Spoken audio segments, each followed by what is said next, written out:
Bella.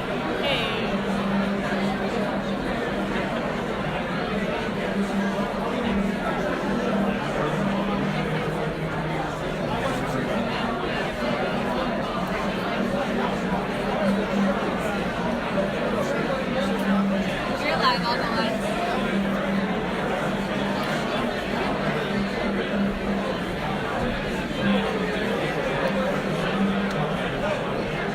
How are you? Great, how are you? Good. Oh, yeah. Yes.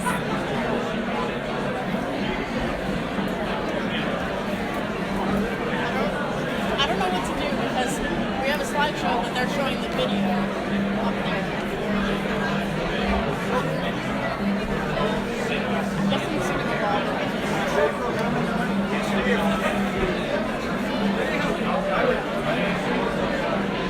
Oh, yeah. That should be here.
What?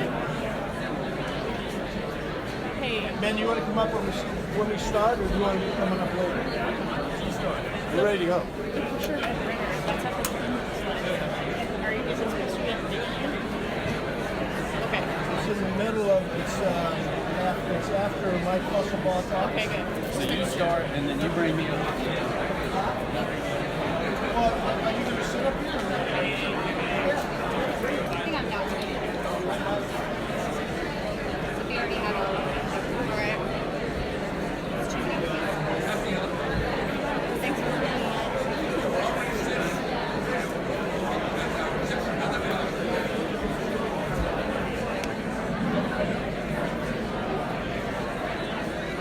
you, ladies and gentlemen, for coming. Welcome to the 2019 annual members meeting of the Founders Country Club. It's good to have you here. Before we go too much further, I'd like to introduce to you the Board of Governors that you elected for this year. This is the 2019 board with whom I've had the pleasure to work. Just from my left on down, Jim Hart, who served as Vice President of the board this year. Mike Fusselbaugh, who's the chair of the Pool and Fitness. Betsy Mitchell, who's the chair of the Communications Committee. Joe McCullough, who is the chair of the House Committee and the Election Committee. David Collins, who is the chair of the TLCP Committee. Vicki Hancock, who is the chair of the Membership Committee. And at that end is Mike Pierce, who was the Secretary Treasurer of the board this year. Pierce, Hart, and I are finished with our terms. Our terms are up. Fusselbaugh, Steve Griswold, who is not able to be here tonight, is also on the board. Steve and Mike and Vicki have one more year to serve on their terms. Joe McCullough, Betsy Mitchell, and David Collins have 2 more years to serve on their terms, and you will meet the new governor shortly. You received the document when you came in. It looks something like this. It's called Committee Highlights. Betsy Mitchell, again, the chair of our Communications Committee, is going to talk just a couple of minutes about that and with that document. Betsy. She's cute too.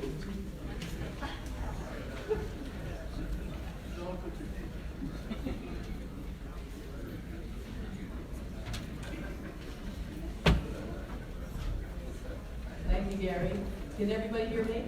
Yes. Welcome. Actually, before I talk about that, I hope all of you enjoyed the slideshow that was running before we started the meeting. I know it was great fun to put together and to see all of the fun things that have been happening in the club for the last year. Special congratulations to everybody who won in their team sports across the club, everything from golf to TLCP, tennis, croquet, lawn bowls. Everybody came away with prizes. It was a wonderful year. And on top of competition, we had margaritas, we had fishing, we had dancing, the Easter Bunny, and even Ryan was singing. It was quite a remarkable year. It's unusual for us to have a chance to speak to the entire group, so I wanted to take this opportunity to remind you of all of the online options that are available to you. We have the main menu, which you should all be familiar with by now. This went through a major renovation this year, and so if any about this is confusing to you, you can stop at Member Services and they'll be happy to help you through anything that's been troubling you about it. One of the things I wanted to highlight is in the upper right-hand corner. Oh, I'm sorry, I have to stay with my slides. Sorry, Bella.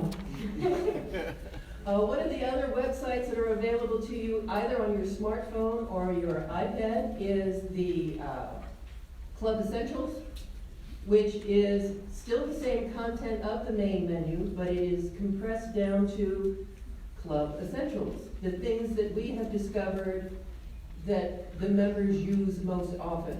So rather than hunting and pecking through the entire website, if you put this application on your phone, then you can go directly to Tea Times, Dining and Social without wandering through the menus. Going back to the main menu, is that where we're going? Show me a slide and I'll talk about that. Okay. In addition to the websites, we also have social media for those of you who like Facebook. Pinehurst has a Facebook for the club. The WGA has a Facebook. There are a number of Facebooks running around that reflect activities here at the club. And the Pinehurst Lad is also present on Instagram if you're interested in using that product. Again, Member Services can get you to all of that if you don't know how to find it. One of the things that I ask is that if you haven't been into the Pinehurst website recently and checked the content on your My Profile, this is where you will find all of your personal information that the club thinks is true about you. And if it needs to be revised, it would be nice if you would contact Member Services, especially your phone number and email. If you haven't been getting regular emails from the club, it would be because they don't have your current email. And we know that they go through changes on a regular basis. So if you would take the time to do that, that would be great. Are we done, girl? Yeah. And with that, I will introduce Mike Fusselbaugh, who will explain how your picture could be on one of these brochures next year. Thanks, Betsy. First, the board would like to thank all of the members who volunteered to serve on committees during the year, and the input that we received from the membership through the committees to management is listened to and appreciated, and many changes have come about as a result. I'd like to take a second and ask anyone who served on a committee this year to please stand up for a minute and be recognized. I've seen quite a few.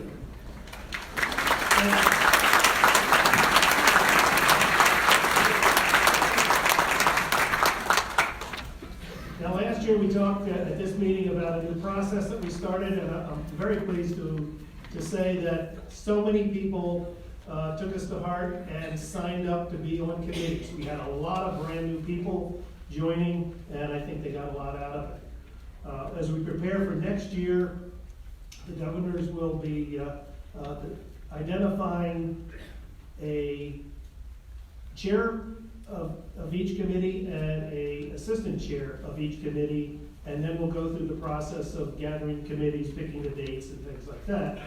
But there will be the same committees that you have listed on your handout. In order to join a committee, you can go to get the application. The easiest way is the little round table in the back of the room. We have a handful there of applications, and on the reverse side, there's a description about each committee. Or you can go, as Betsy would say, on the website, under My Club, there's a section that says Board of Governors.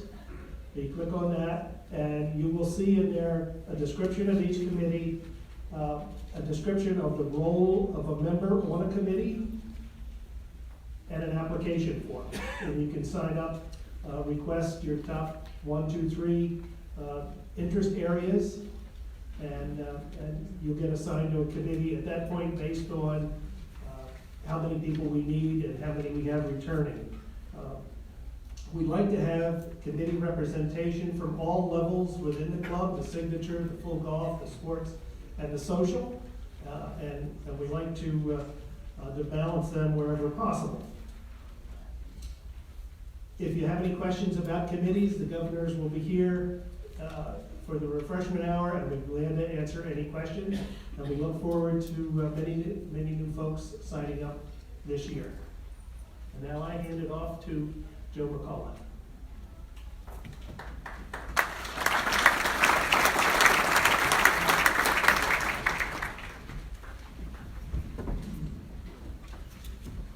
As most of you know, the 2019 member-driven employee holiday fund is still ongoing and still underway. While we won't have the final totals for this year's drive until later this week, early indications are that it's going to be another good year. We want to thank those members who have already contributed to the fund and encourage those who have not contributed to consider doing so at this time. We will continue to take contributions until the end of the week. The donation forms and boxes are here at the main club, number 6, number 7, number 9, and the tennis and fitness centers, and will remain in place for you to use until the drive ends later this week. Thank you. Gary.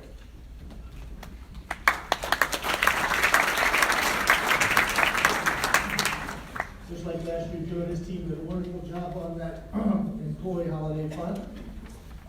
You have that brochure that Betsy spoke of and you picked up on the way in, and I'm not going to go over that, but there was one thing that kind of stood out this year that we're proud of.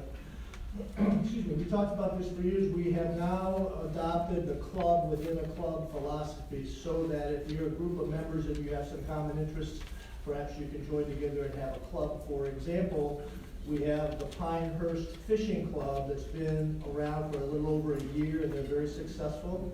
And if you're here, please agree with me that you're having a good time. And we switched the bowling league, the Monday Night Bowling League, which started with the people that lived in Fairwoods on 7 years ago. We switched that to a Pinehurst Country Club bowling league. We have more people bowling than we've ever had, and we have a lot of people that come back to the Paynes Club afterwards for a little refreshment and social hour. So that's a big hit too. So if you have you're involved in a group of people where you think you have some common interest, talk to one of your governors, talk to Ben, send an email to somebody and say, hey, look, we're thinking about, can we have a photography club? Can we do something else? So that's another way to keep, to get involved and get new members involved and make new friends. The Board of Governors has the ability to each year, we don't do it every year, but we have the ability each year to nominate and accept a member, or honor a member for being the Distinguished Member Award. This year we voted unanimously, he's not here tonight, he already knows it. we voted unanimously to have Ed Renner be the excuse me, Distinguished Member Award for this year. Ed served, he was elected to the Board of Governors back in 2008. There we are. He served for 3 years on the Board of Governors and served part of that time as the treasurer. And he was on the bylaws committee. He noticed that the secretary of the board did not have to be an elected governor. So he worked to get the same thing made true for the treasurer. And in 2011, they did that, and he served as the treasurer until right now. So we're pleased to honor him as with the Distinguished Member Award for this year. So a round of applause.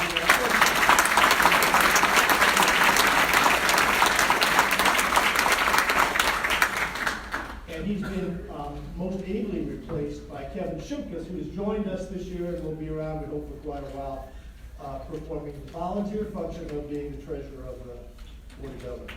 By the way, the Board of Governors does manage the money from the NGA, the WGA, many organizations like that, the Fishing Club, and the treasurer does a wonderful job. We have one more item on our agenda, and that's election results for the Board of Governor candidates. Joe McCullough, who is again chairman of the election committee, his president thoughtlessly had to do the employee fund and the election committee at the same time. We won't do that in the future. Joe?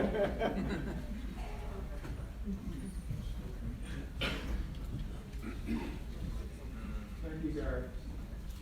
So we had an election, I guess everybody knew that. So the committee consisted of myself as the chairman, Pat Hagan, Steve Griswold, Gary Stroll, and Bill Comer. This year we had 8 candidates: Brian Thomas, Jim Hart, Steve Davis, Tina Arno, Don Kinney, Mike Pierce, Patrick Butler, and Jen Tomlin. The election began on November 1st and ended on November 30th. The election was conducted in accordance with the current bylaws of the Board of Governors of Pinehurst Country Club. We had 625 valid ballots collected, and that constituted 1,442 votes cast for the 8 candidates. And the 3 candidates that received the most votes were Tina Arno,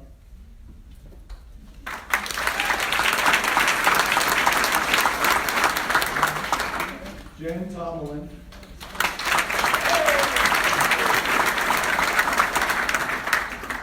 and Brian Thomas.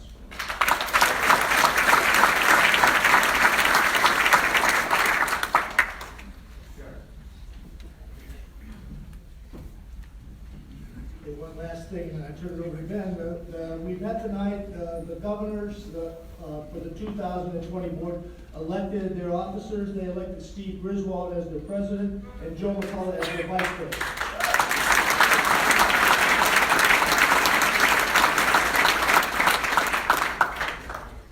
That concludes my portion of the event. I'm going to introduce Ben Richards, the club manager, and he's going to provide the PCC report. Gary, thank you so much. Wow, what an awesome year it's been, and you know, all the governors that are sitting up here, it's really been special. But Gary, I tell you, it's going to be it was awesome to work with you. I appreciate all your support over the years. I know you, Mike, and Jim are all going off the board, but it's just we've accomplished so much. I know some of the folks in the room may say, what does the board really do? But you know, I'd say it's a special group of people that get paid very highly. Yes, and we're going to give you a raise. But you know, they really have the best interests of the membership at heart. We talked through a lot of issues. They challenge the club, and you know, everybody in this room has the same goal, and that's to make the Pinehurst Country Club the best. And you know, I know your 6 years on the board has been phenomenal, Gary. We got a couple things for you over here. We'll get it for you later on, and maybe serve it later on. When the governors go off the board, they do give a donation to you know, somewhere of their choice or a good cause. And so Jim Hart has donated to Habitat for Humanity. The club's going to donate money to Habitat for Humanity for you. Mike Pierce is AOS and Friends Care. And Gary is going to be Carolinas Golf Association Foundation. So the club will be making those donations on your behalf. So thank you all.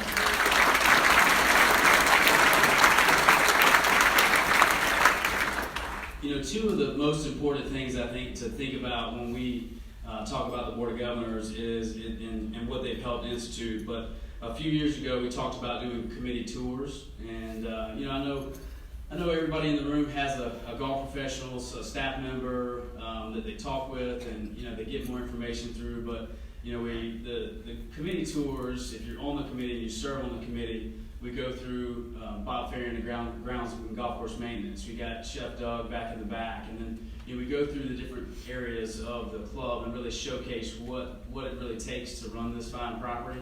And I think that was very eye-opening, not just for me, but also the members that go through and serve on those committees to see what it really takes. And so I think that's one heck of a job from the Board of Governors. And then also, you know, a few years ago we did a board retreat, and you know, this year we went to Kiowa Island, we did Carmel over in Charlotte, and then we also have done the McConnell golf properties. So I know you guys may be familiar with those, but you know, it was especially this year with Kiowa. I mean, they're a resort, they have a membership, they do a lot of the same things that we do. All of their golf courses have been renovated, the clubhouses are under renovation. So it's really a great way for the governors and the club management to bond, play a little golf, but also see what some of the other facilities are doing. So thank you all for that.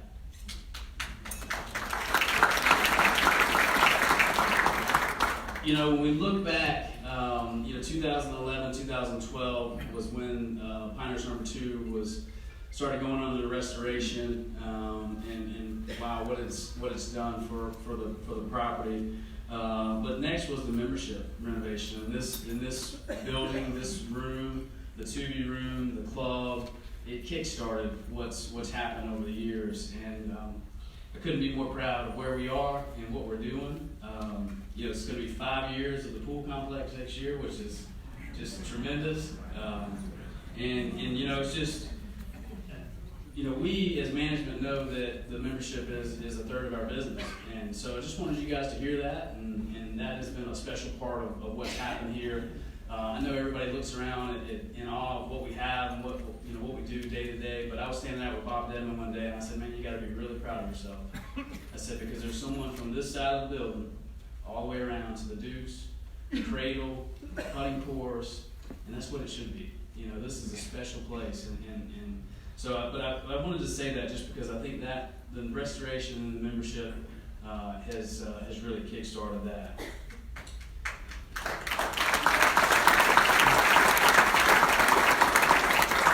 So, you know, surveys. I know over the past few years we've tried to do surveys and do them. I know last year we did one in the middle of the year and then one at the end of the year. But we really, the club, I know some people ask, well, did they hear me? Did we understand? You know, but you know, obviously I get all the comments. I know Nancy Sadler gets a lot as well. But I just want you to know that we've read the comments. I can't answer every one. You know, we've got a lot of stuff going on, but you know, we do take it to heart. You know, some of the things that we've done, some of the renovations. We did the drainage work over there on course number 5. We're doing some drainage work on hole 8 at course number 7. But I think the most comments that we received last year was the food and beverage service needed to be improved. And you know, I know, we all know, but it just brings me to a great point. So we heard you, and we hired a great food and beverage manager, Jessica Cunningham, who's in the back. Jess, thank you for all you're doing. And there was many nights where, you know, I'm here in the morning and I'm on the line with Doug at night, and you know, it's long days, and you know, I think we really figured out what we needed. Went to Matt and said, we've got, you know, I'd like to do this. I'd like to take 2 positions and make it into one, and make it into a salaried position, and call it a sous chef of Pinehurst Country Club, working for Doug, but on the line, dedicated to Pinehurst Country Club. And I don't know if everybody may not be on social media. Most of you hopefully have eaten here recently and seen the specials that we've, I that Chuck and his team are doing back there. But Jessica and Chuck, combined with Doug and Chris Manus and some of the other food and beverage staff, Sue Whitley, Nancy Sadler, I mean, they've done a phenomenal job. And if you have not eaten here lately or you have not seen the specials, I challenge you all to come check it out, because, I mean, he is doing a phenomenal job.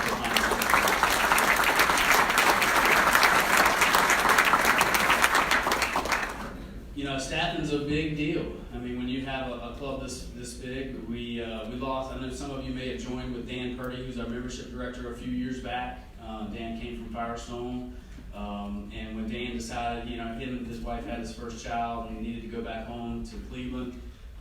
You know, I called Brian Metter, and Brian is stepped in the membership sales role, and done a phenomenal job. Michael Palacey, who is his assistant. Michael interned for me in 2013 into golf operations, and so it was really cool to be able to bring somebody back that knows the property. And those two gentlemen have done a fine job, and I just want to thank them for what they've done.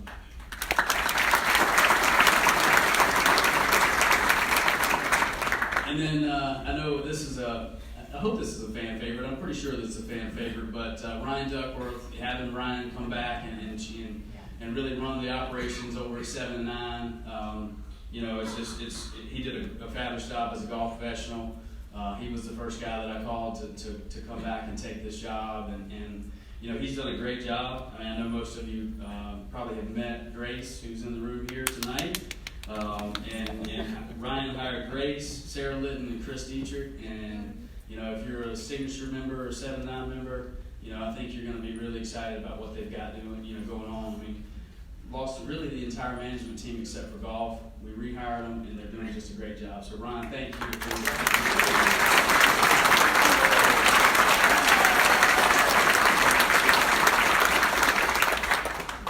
Anybody remember we did a U.S. Amateur this year too?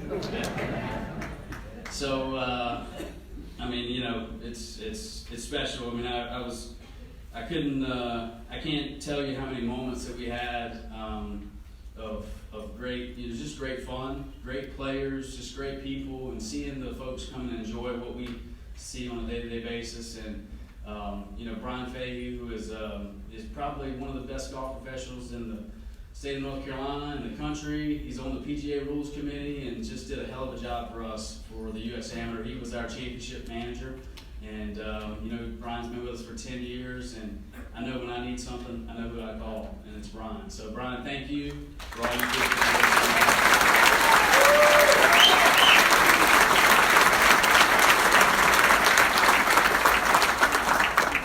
You know, I'm not sure I realized this that much when I first started at Pinehurst, but Larry McWayne and the volunteers, Mike McKittrick, Dave Kirkpatrick, and all the team of volunteers. I mean, there's no way that we could do the North-South Championships without those gentlemen, the LPGA. But the job they did was seamless with the U.S. Amateur and the USGA. And I'm not sure if you're in the room, but thank you all for what you've done. And anybody that's volunteered for our tournaments, our championships, I mean, thank you from the bottom of my heart, because we could not do it without you.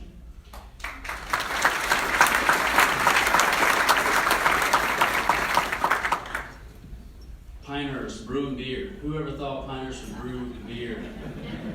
What an amazing transformation for the building, for the old steam plant down there in the village, for members, resort guests, but most importantly for the community.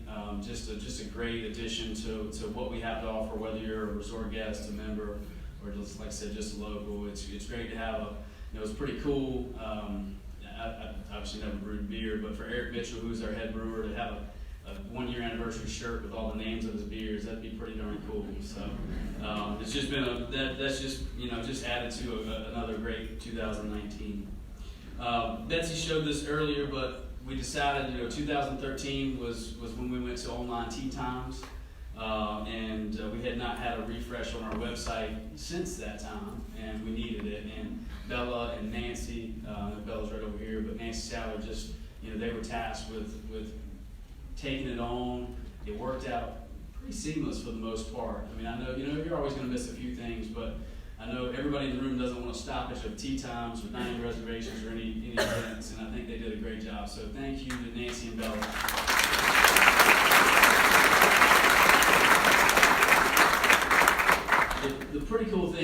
80 to say 85% of our tee times are made online now, which is pretty amazing. So, and it's been that way consistently, and it's just really awesome. You know, and when we talk about online and all the things, I mean, I just want you to know that there's a lot of things that we're looking at as far as technology. This year, the executive team tasked us with doing, you know, some golf experience things, IT, and we hear you. We want online billing. We want you to be able to view your statement. We want you to be able to. I want to be able to have a dashboard and show, hey, member X doesn't come to the club, so Jessica or myself or Brian can say, hey, why don't you come let's invite you to the club for dinner. And so I just wanted you to know that those things are on our mind.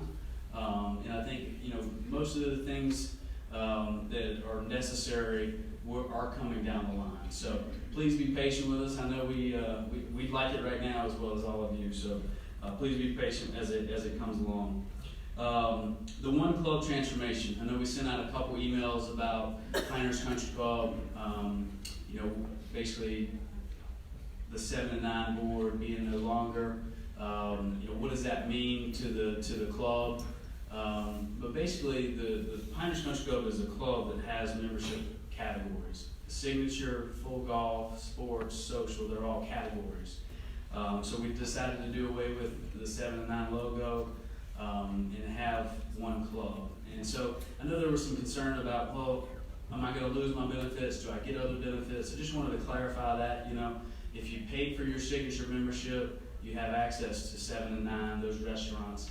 If you're a social or sports or a full golf member, you know, if Brian's here, we can talk about upgrading you to that signature membership. But so no benefits are lost, and just wanted to clarify that as we go along. Speaking of membership programs, Brian's done a great job of putting together an ambassador membership where you can invite a guest to become a member, a Patriot membership for the military, and then also Legacy for your family.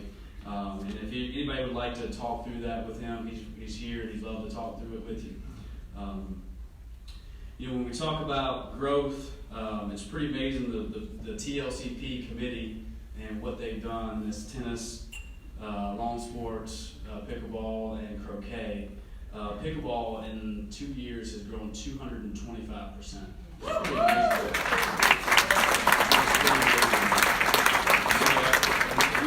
We are as excited about that as all of you, and you know, I know David Mead. I don't know if David or Matt Downing are here tonight, but David. I mean, you go back to Don Woodfield, and Don was kind of kickstarted that, and a lot of the members. I mean, Mike Pierce, Vicky Hancock. I mean, y'all pushed and pushed for pickleball and those things. And I know Tim Boyce's not here this evening, but we always have a little thing at the new member orientation about lawn bowling, and I thought it was bocce ball, but it's not. So that's for Tim. I know hopefully she's watching tonight. We miss you. So capital expenditures for 2019 in the future. I think you know, we obviously have a long-range planning online, which Mr. Hart and I have gone through. A lot of those things are still on there. You know, the number 6 clubhouse. We want to do those things. The lower membership. You know, we want to renovate the pickleball courts. So there's a lot of things that we want to do. And I think most of you probably have seen the door outside here on Payne's Pub, or the outdoor area at Payne's Pub. It's always a lot of fun to watch people walk through that door. I just kind of sit here some days if I'm having a bad day and I just watch them walk in. So, because you can still go around for a little while. I got to have some kind of fun, all right? But yeah, there's been a lot of great transformations and a lot of things that we've done. The new mats at Maniac Hill were put in this year. The Turf Hound, hopefully everybody's enjoying those. We just finished up the main range for the membership down at the bottom of the hill. We also have number 6, so if you have not hit balls lately because of the weather, hopefully you'll go out there and see those. When we have a year like 2019 where the resort is busy, obviously parking's a challenge, tee time's a challenge, but the one good thing about it is there's always a little bit of things that we can do to improve the facility, and that's what we're trying to do. We took the wall out of the Olmsted Village for the fitness center just to help Christy. Christy Weaver and her team does a phenomenal job there, and it'll be really cool to see those fitness numbers grow. I mean, they've grown 50% over there, haven't they, Mike, at least. So, you know, Chef Doug, we got Chef Doug, a couple new ovens and different things. You know, he's always has a lot of fun when we get some new stuff. So, you know, we're doing a new cooler in the back room. You know, some of those things you take for granted when you have some growth, but are necessary. So, we're excited to push that down the road and really enhance the club even more. Beach Club progress. It's nice to finally say that we're working on it, and it's going to be opening soon. I know that's been a challenge for us. You know, I don't think when we first announced we were going to close the Beach Club that it would take this long. But we're very excited. I know Bella and Nancy put up some pictures the other day about some of the progress. If you have not seen it, please go check it out. Zip lines, or 1 zip line, 2 slides, a new snack shop, lots of parking. You know, after the brewery, I think the Village of Pinehurst wanted us to have as much parking as we could. But we're really excited to get that open, and Jess and I will be working together to hire a manager for out there, and looking forward to seeing families and kids. And you know, we've got boats out there, we've got a fishing club, and so it's going to be a vibrant area for the membership. And you know, thank you all for your patience through that.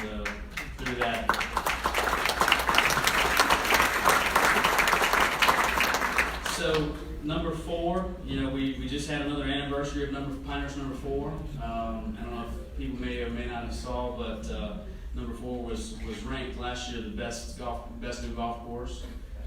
So that was very exciting. The district got ranked number 2 public golf course in America. So more accolades coming from number 4.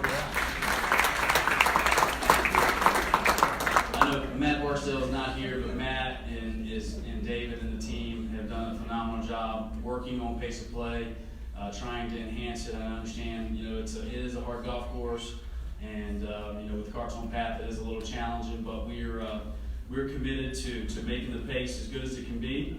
And I sent out an email kind of confirming that we are staying Carts on Path on number 4, with all the momentum of number 4 with World Golf and just the way things are going.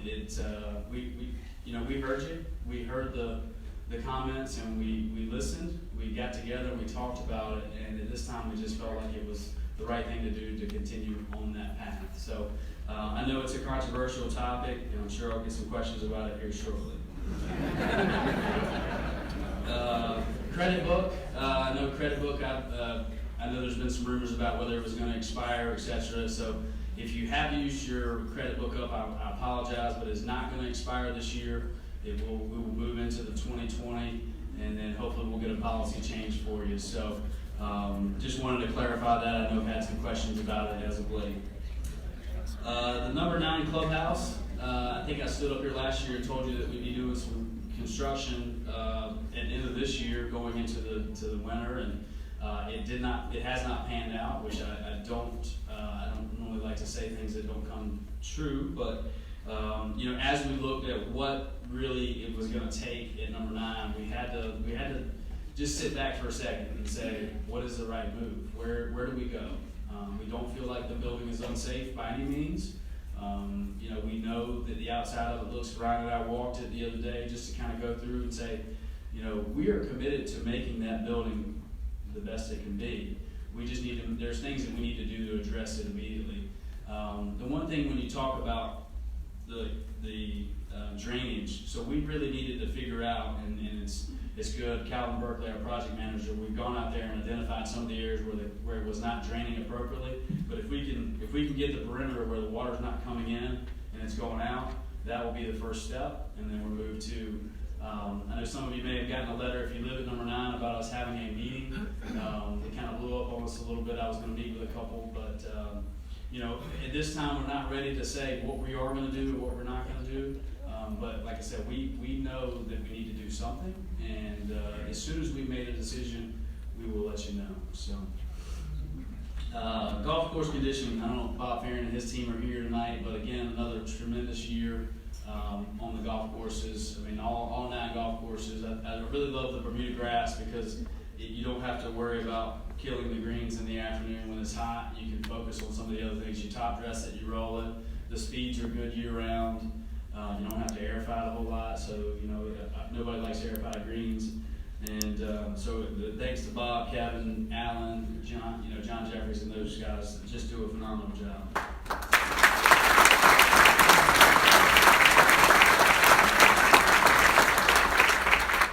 I was going to mention it a little while ago, but when I was talking about course 5 and the drainage project, I was going to say it was the 18th hole, but I couldn't remember what hole it was. So I'm sure most of you in the room feel my pain. But during the amateur, we have modified the holes out there on courses 3 and 5. When we first moved it over there, it did not work very well. We felt like members were unsafe, so we changed it. We have a temporary building out there for our folks, which I know that's important for a lot of our members to see that. So just wanted to say we heard you. It's not final right now. We're still looking at it and we want to make sure it's right before we build a building out there and we have to change it again. So, but I just, like I said, just wanted to let you know we're thinking about it, and I do whenever I'm out there. I'm like, hold on. So we feel you, we hear you, and we're gonna get it right for you. Okay. So the holiday fund, I know it's not club driven, but it's really special that all of you in the room care so much about our members or about our employees to donate money to them and help their families and help them have a better Christmas. And that's what it's all about. So thank you all for that. And if you didn't know, we do have a Pinehurst Employee Assistance Foundation. And if you'd like to do more, we'd love to talk to you about it. I mean, obviously, we appreciate everything you've done, but there are some employees 30-year employees that need help every now and then. So thank you all for that, and we appreciate everything you have done. We've been working hard on the rules and regulations for 2020 to trying to update them. I think I mentioned last year we're gonna, we want to do it every so often. We don't want to do it every single year because it is a lot of work. Mr. Hart, Board of Governors, thank you all for your work on that. I think we're almost there, and we'll have in January we'll put out the new rules and regulations on the website for you to be able to take a look. I mean, simple things that you don't think about, but your carts. Right now, if you're a brand new member, you don't necessarily know what kind of carts you got to get, or what does it need to be. So it's just simple things like that. Obviously, controversial is hats in the clubhouse and different things. Where can I wear what? So we're trying to get that all straight. The charter membership, the split membership. There's lots of different things that the members need to know. So please, we'll send a communication out about that, and look forward to it. Just so you know, if we have incidents at the club, kind of how we look at it is, we would send a letter out saying, we heard you had an incident. Here's what's happening. And if it's extremely bad, we would, could suspend members or even give them, say we're going to give you your, initiation feedback. So, we want to make sure. The one thing I want to make sure that we're clear on those. If you have an issue, and I think that's one of the things from my perspective, is we don't want members addressing other members with issues. Please let a staff member know so we can handle it. That's what we're here for. Don't want to cause any other controversies, and so please, like I said, let us know if you have any of that. Before I open the floor for a few comments or questions, I know Matt and Haley, our VP of Human Resources, and Tom, Mr. Devin, have been working on our culture. I think everybody probably saw our name tags. They say, I love the Cradle, or I love the Pinehurst Members Club, or number 2, or whatever. Well, they used to say, do what's right, back in Mr. Padman days. And so we've created a new purpose, and I just wanted to share that with you all. As the Cradle of American Golf, we honor timeless traditions and inspire legendary stories, one smile, one round, and one moment at a time. So I thought that would be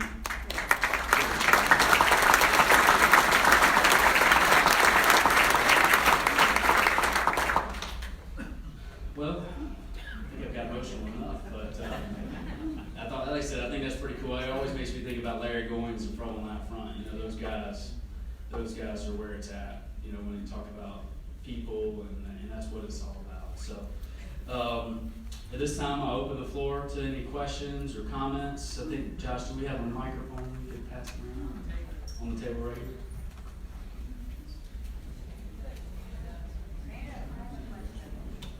Give me 1 second, ma'am. I'll get you a microphone.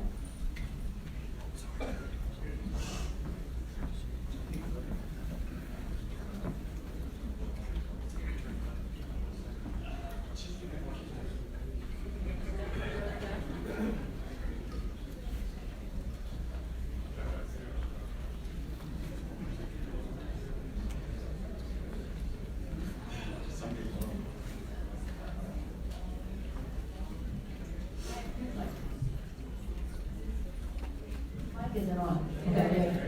I have two questions. Since number 4 can use push carts, why can't the rest of us use push carts on the other courses? So what we've done this year is we did push carts or pull carts on 2 and 4. Right. And we have certainly talked about allowing them on other golf courses. We allow them at number 9. And that's something that we will try to look into this winter and see if it makes sense. So we understand, we hear you. Okay, and another thing is, are you ever gonna do anything financially about people who are widow or widowers and have no children or anything? Only one person playing golf, and we pay the same as a family with 6 kids? At this time, we do not have a single membership offering. And we really never have, honestly. And I'm not sure that we're going to do anything for it.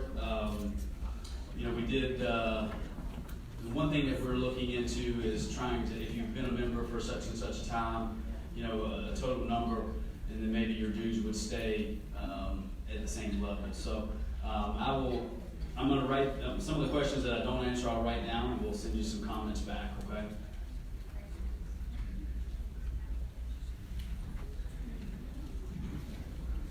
All right, I'm gonna complain about number 4. We took it away from you guys. Didn't you speak card path only? I know in the letter you said you improved the value of my membership. I'm not sure how you did that. And I hear her on trolleys. If you're gonna use trolleys on these courses, how about if we use our own? Because the ones you got are not the best of trolleys. I can go to Europe and play with a whole lot better trolleys than what you got here. And then when you have tournaments, they use better trolleys than we have. So let the members upgrade themselves. Thank you very much. I mean, the one thing about the trolley is, and I understand you want to use your own trolley, you have your own stuff and have it ready. You know, we enjoy having it on the first tee and then getting it back from the 18, and we can keep it controlled. And I know you feel strongly about those trolleys that we have are not as good.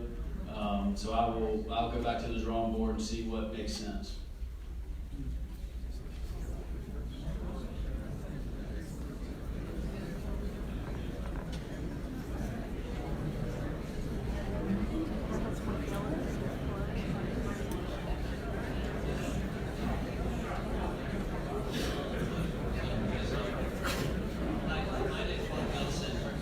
First of all, I'd like to compliment Ben and his team and the Board of Governors for all of the great work they're doing.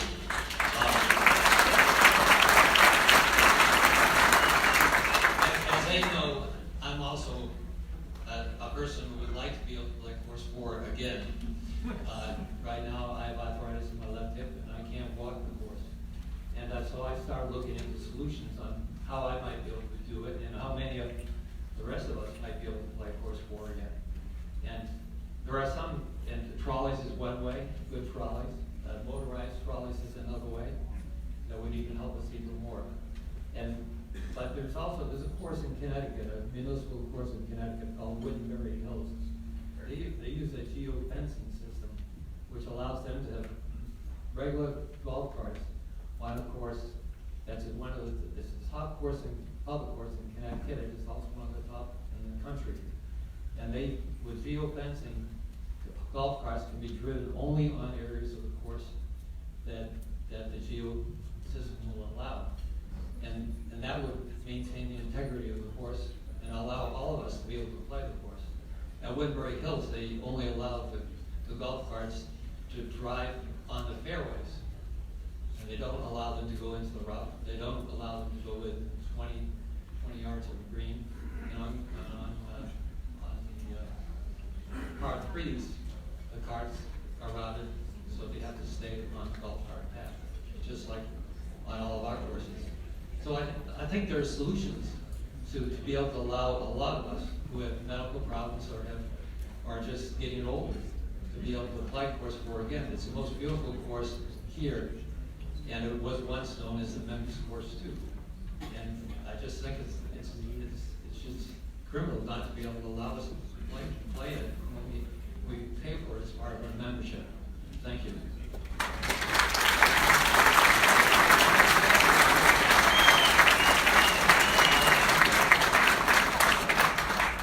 Thanks, Bob. I know you and I have had several communications in regards to the same issue. And, you know, we go back a couple of years ago for the membership meeting. We, you know, when we were renovating Course 4, we talked about it's like a Toro walk or something like that, where it was attached. You had the thing attached to your back, and it would follow you.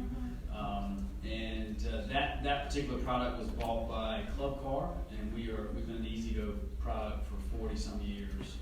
And so we just decided against that product, and you know, we will, you know, we'll go back and look at the trolleys, the motorized trolleys, and see if it makes sense. And you know, and like I said, I'll get you some more information regarding the trolleys. In regards to geofencing, I'm familiar with that, and like I said, I'll get back to you on that as well. We didn't use it, but I have certainly played golf courses that have it. Hi, Ben.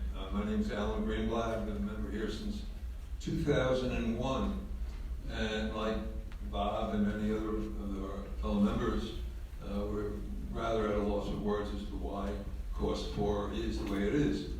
But the one thing that we're forgetting about is even if we were allowed to drive on Course 4, it would make no difference because we have no availability at Course 4.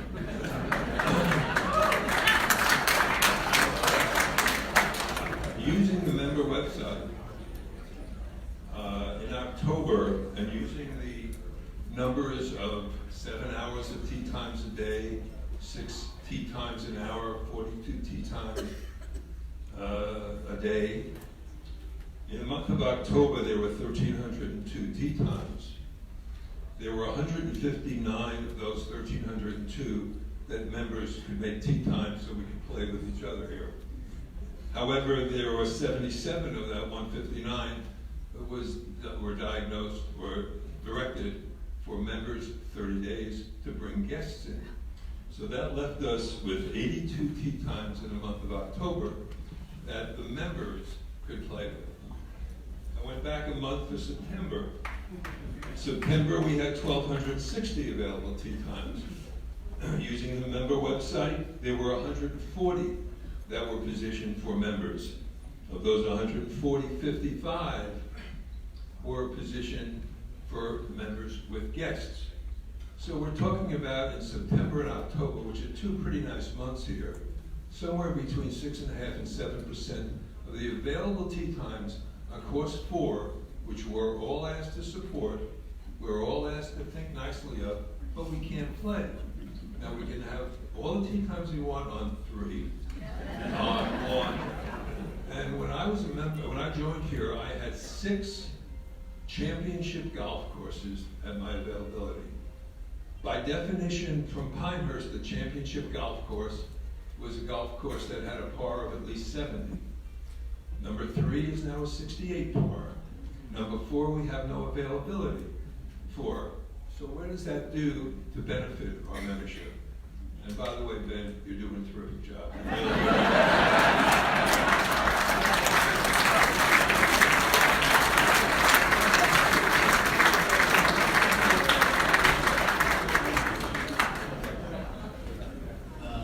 Wow. Thank you. I had a full head of hair when I started in 2013. You know, I think you know, you knew this question was going to come up. Resort has a really good year, and number 4 has caught a lot of great accolades for Bill and the work that him and Jim Wagner and the team have done.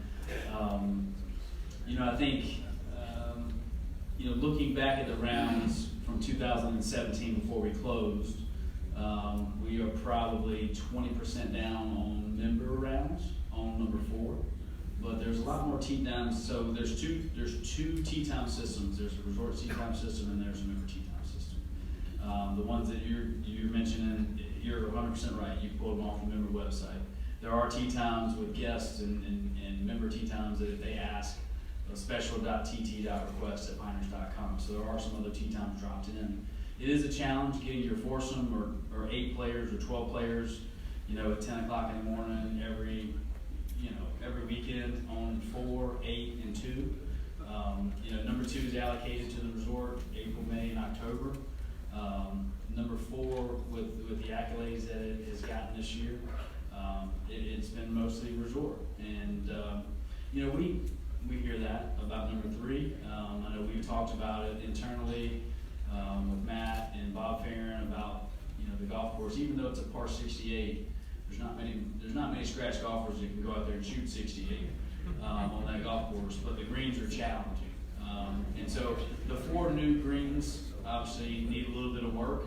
And when we talked about the Carts on Path at 4 as a team. We talked about number 3, and we hear that from the membership that we don't like to play 3. I love the way 3 looks but I understand it's when you hit a lower shot in there, they roll off for you and you putt it up. So we hear you. I think I'm not sure. I mean, we hope next year is going to be as good a year for the resort as this year was. But we need to, we understand, we hear you.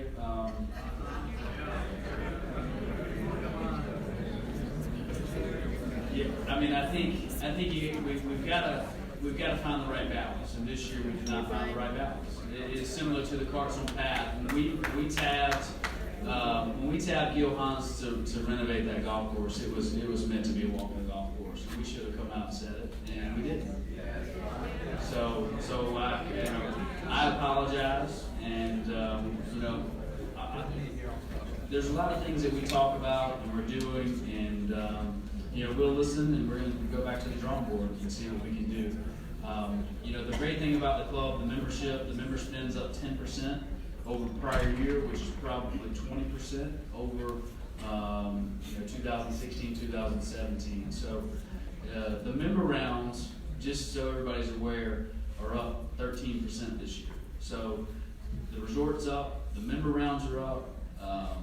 So we've got more golf for the first time in a couple of years. I think, Brian, we're going to have more golf members at the end of the year than when we started, which is a good sign. There's not a lot of clubs out there that are saying that. So, but we knew there was going to be some tough questions. We got a couple more. Yes. I have to put my 2 cents in this, and I really don't believe in the all or none law. I really feel there should be some sort of compromise on the subject of number 4. For instance, why not MGA days that were permitted to use the cart? Other days, perhaps not. I think it was a shame to watch the Golf Channel again this week to see the cart being driven on number 4. That was a mistake, because they're assuming that we can use our golf cart on number 4. But getting back to a compromise, I wonder if the board would consider that. So we talked, Matt, myself, Bob Farron, the executive team, we talked through all of those things. May to, Memorial Day to Labor Day, Tuesdays and Thursdays. So it's easy. It is easy to say that. Okay, so on Tuesdays, Wednesdays, and Thursdays, you can ride on the fairways. So how do you stop it from Fridays and Saturdays? How do you police it? It's one of those things where it's not gonna. You can't say you can do it on Tuesday, and somebody else sees it on Tuesday and they don't play number 2. They play number 2 and they say, well, they drove a cart on 4. not gonna like this, but unanimously with me in the room, we voted to keep it Cars on Path.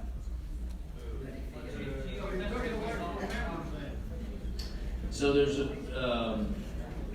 I'm sorry. I was just saying. More about the geofencing again.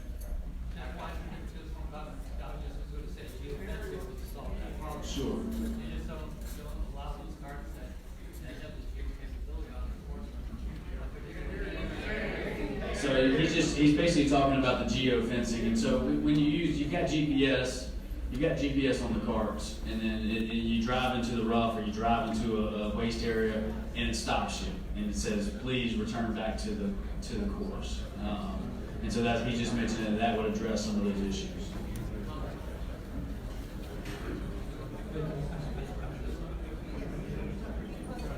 Okay, it would address the issue that Murray brought up, that you could have carts that did, for example, the WGA or MGA could use on particular days that they could use on that course, but no, just not allowing any other cars on the course, and just shut off the geo system on days you don't want cars on the course.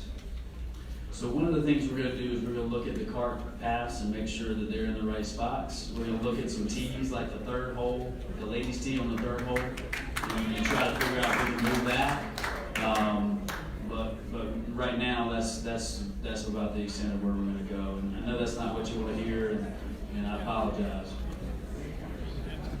Ben, sorry to prolong the number 4 conversation, but it would be useful to understand why it being a walking course is so valuable to the resort.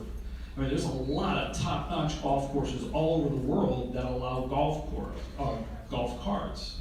So you indicated in your email that there was some value to it being a walking-only course. So can you explain that to us? Maybe we could feel a little bit better if we understood why that was so important to you. Well, I mean, Gil obviously and Bob, it's designed to walk. I think for the look and feel of the sandy areas, it's similar to number 2. It's very similar to what we wanted to come up with a championship golf course that matched number 2 or mirrored number 2. Obviously, we're not going to play US Open on number 4. Could we? Possibly. Play the US Amateur there, but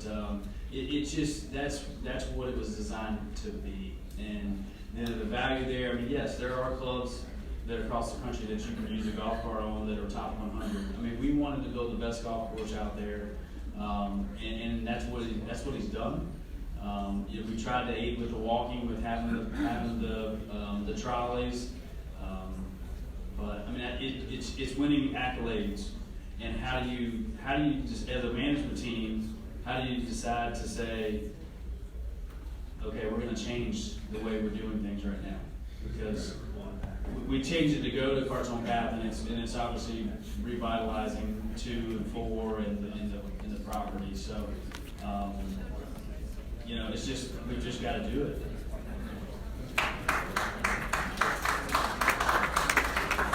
A couple more.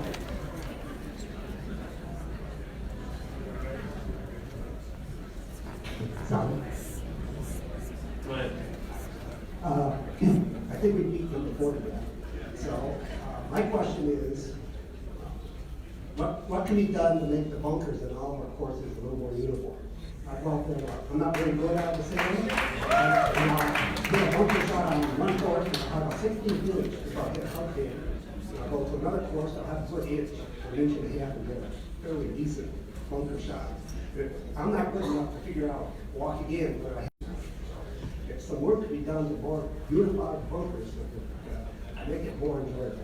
Good question. I don't think, not all the golf courses are meant that. Some of them are natural, some of them are waste areas, some of them have newer sand. I think what we got to get you to do is we got to get you one of our golf professionals, and I can help you. I can help you out of the sand, I promise. We got to start it off road. I'll get you squared away. Since you didn't ask about number 4, maybe I'll give you a free lesson.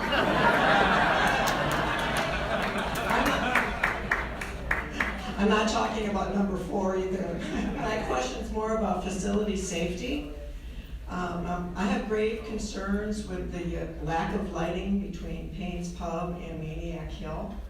I was the member who lost a whole set of clubs, bag and all, off of my cart, that they could not see who took it because there was inadequate lighting. Not only that, walking from Payne's into Maniac Hill when it's dark, you have to use your cell phone light. I'm just waiting for someone to fall and break a hip, and for there to be a fairly major liability to this club. So even if you can get something that's kind of motion sensitive out there and have it on and make it look kind of, aesthetically Pinehursty, that would be really good, but I'm not seeing any lighting out there, and this happened back in March. So that's just my big concern. Thank you. So I know we've got one light that we changed directions of it that's up in the tree just outside the golf shop, kind of pointing it down. So if we go out there tonight, I can show you. There is some lighting on the school board that's already there, ready. What I'll do, when we're having tournaments in the morning, early in the morning, we turn them on for the folks to stand out there. So I will get those on a timer, and if we need them to be a little bit brighter, then that's what we'll do. I know there's another issue that's down back behind the valet area there. We definitely, I don't want anybody to fall. Luckily we finally got a rail out back that's at the back entrance there, so we'll work on the lighting. I know we've got some lighting, even the resort side by the croquet courts. We've got some upper lighting there that we just put in, and we were trying to see if that worked. Nancy and I were trying to wrap it with Christmas lights, but that didn't work very well. But we've got some upper lighting there, and I think we like it. So we'll look at doing those. We'll have dinner here one night in the dark and see what we can do to, just go around and make sure that the areas are safe. Because safety is a big concern across the world. Yes, ma'am. Again, this is not course 4, so I will take that free bunker lesson. Is it a single membership? Because if it's a single membership, we're not giving you lessons. Well, it's interesting that you know that that's the question. So what I would love to know is, how can we learn more about the financial analysis that's been done that shows a single member with a red card, it's not profitable for Pinehurst Country Club to allow me to bring a guest for a day, when a family or married couple, Jane, wife, can play golf and bring a friend, non-member, and get a discount. Jack, husband, can play golf and bring a friend, non-member, and get a discount. So that's 4 members, 4 discounts. As a single member paying the same fee, it's only me that gets a discount. I don't know what financial analysis has been done, and so I'd love to know more about that. So the one thing that we have done is we've instituted, and when Brian and I were at Club 4, there's a spousal agreement significant other agreement. I know that's not exactly the question. That's not my question. That's not the question, but I guess the reason why I say that is that we are looking at it and hearing and trying to listen. It's hard from a single membership perspective. It's hard to tell. I guess what I don't know right now off the top of my head is how many single members do we currently have. Well, and that's a great point, because in last year's membership survey, you asked age. I can't remember if you asked ethnicity, but you did not ask marital status. So I'm not sure you have a handle on single members. So, even if we don't, and even if we had it, the survey is not the right way to do it because not everybody answers it. We had. But you base a lot of decisions on the survey. We collect a lot of feedback and we do look into it. We learn a lot. We do learn a lot from surveys, but yes, we will do some more financial looking into it. But quick math. If let's say we've got 100 and let's say we've got 100 members that are single that I take away right now, that we're paying $500, and I say you're gonna pay $250. So, Please understand, I was not talking about monthly membership. I'm talking about red card only, because I can't, yeah, that's it. Believe me, I know that is a non-negotiable. we'll do some research and see if that would work. Thank you. I will get back to you on that. Thank for you. sure. All right, we got time for one more, and I think. Ben, I want to let you know that I walked number 4 today, carried my bag under 4 hours, well under 4 hours. But I got two questions about number 4, but different than the rest. Number 1, there are not ball washers on every tee box. How do you choose which tee boxes to put ball washers on? And there's not a lot of water out there to put my towel down for that. But if there's lightning out and I'm on 10, 11, 12, where do I go? Do I go in somebody's backyard on 7? So, good question. I do not know what holes that Bob and Kevin and his team decide to put ball washers on. In regards to lightning, I think hopefully everybody knows, but if we have a lightning strike within a 10-mile radius, we monitor weather all day, every day, no matter what's happening. I know David and Kyle and the team, but. Right, but I'm walking and I'm on the 10th hole. Correct. If you're walking and you go to the 10th hole, you would probably try to go to, there's two places that I would go. I would go to 9T, of course, number 2, which it's a good little walk, but it's probably closer than 14 where the restroom is on 4. So, but I hear you. I understand what you're trying to say. All right, one more.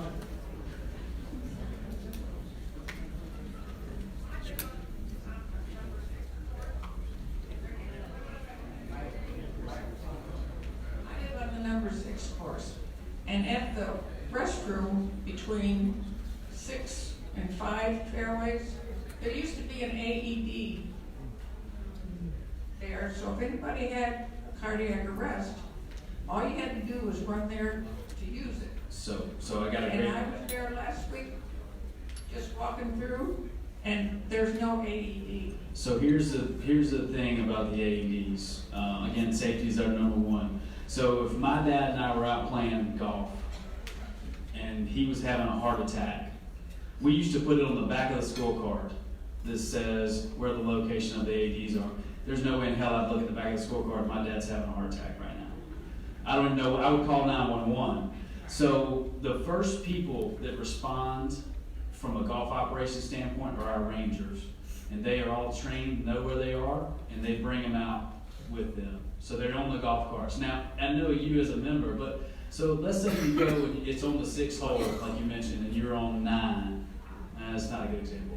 If it's on the 4th hole and you're on 9, where would you go? Would you go back to get the AED? Well, with the AED's not at the clubhouse. Is it? You see what I'm saying? Like that, we're just trying to have the AED with the rangers who get to the people first.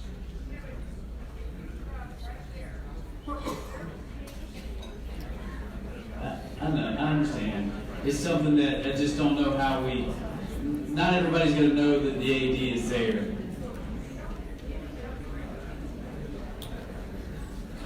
I have a comment. I came from a club in Williamsport, Pennsylvania, and if you were a single person, you didn't pay half, you paid 2/3 of the dues, Okay. not half. Thank you. All right, everyone. Thank y'all so much. Enjoy your evening. Have a great holiday.